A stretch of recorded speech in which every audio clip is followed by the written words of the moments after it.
Man, what a crazy time it has been here in Chico and Paradise, California.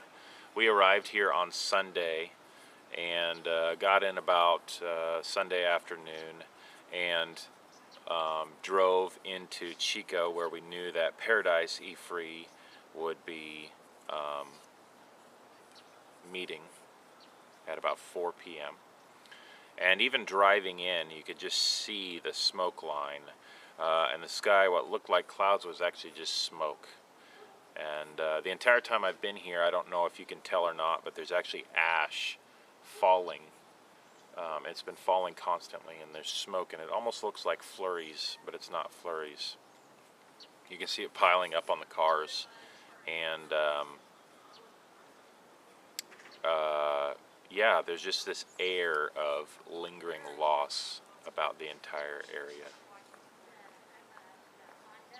The meeting with Paradise E-Free was truly an amazing sight to see. These people who had experienced such loss. Paradise Evangelical Free Church, of the 72 families within the church, only 2 didn't lose their homes. And yet amidst that loss, these people were singing praise to God and saying that it's just stuff.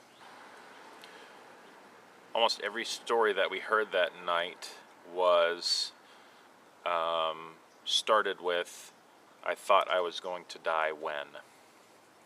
Because that fire blew through so fast that everyone flooded to the roads to try to get out, and the roads locked up, and so all the roads became parking lots and no one could get out. So there was a lot of acts of heroism that day, as police officers drove around all over the place trying to free people up so that they could get out. I heard a story of one man where they got trapped on all 4 sides, a group of them on all 4 sides of the fire, and so what they did was they drove from burned spot to burned spot within a field in order to keep from getting burned alive. And even though their paint was peeling and their headlights were melting, they survived. So this was devastating, and we were able to actually go up there on yesterday morning and see. We went to go check up on the church and see if it was still standing. And as we got up there, just the amount of destruction was just astronomical. It was huge. Every building, it seemed like, was just burned to the ground, and there were just piles of ashes. And surprisingly and amazingly, the church building itself, although burned on every side, all the lots beside it were burned to the ground.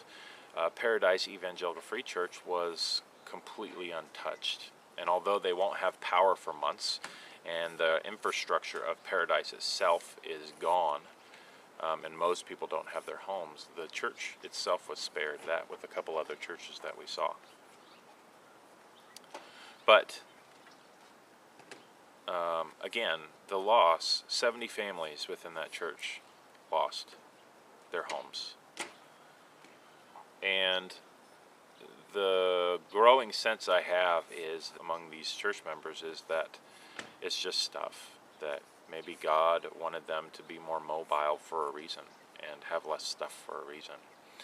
But I see in coffee shops and I see in Walmart parking lots the grief on people's faces as they are displaced and have nowhere to go, or they are sitting and telling stories of what happened. And overall here, there's a lot of loss. And so I would ask, and I know that some people that are friends on Facebook with me and stuff like that mock the people who say I'm going to pray for you. But I would truly say, pray for the people of Paradise.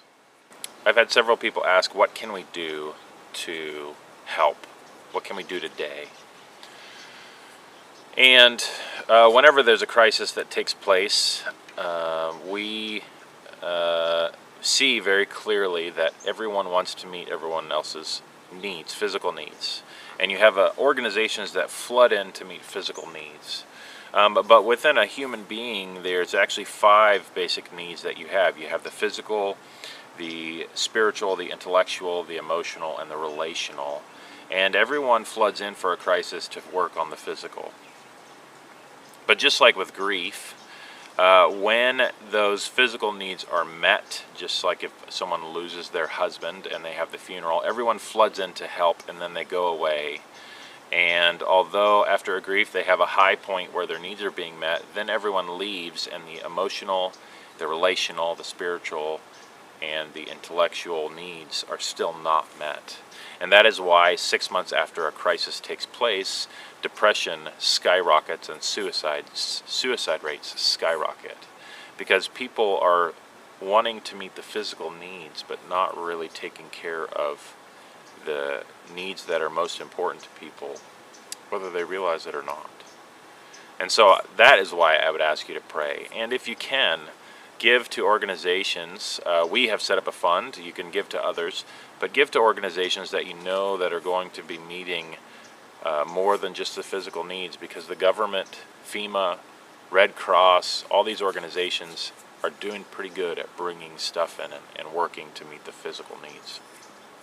But I think what a lot of these people need most is actually the emotional, spiritual, intellectual, and relational help, because their entire world has just been rocked. Their schools have been burned down, and their relationships and the people that they see every day are now in other cities. So pray for them on that level, and if you can, give to people that you know are meeting those needs. And I'm going to continue to be here all week. I'm working with Paradise E-Free to help them get some things set up, including donations on a way to give online for their website and some other things. So I'll keep you guys updated, but I just wanted to give you an update on what's going on and ask you to pray for the people of Paradise, and show you what it looks like up there and why this is so devastating.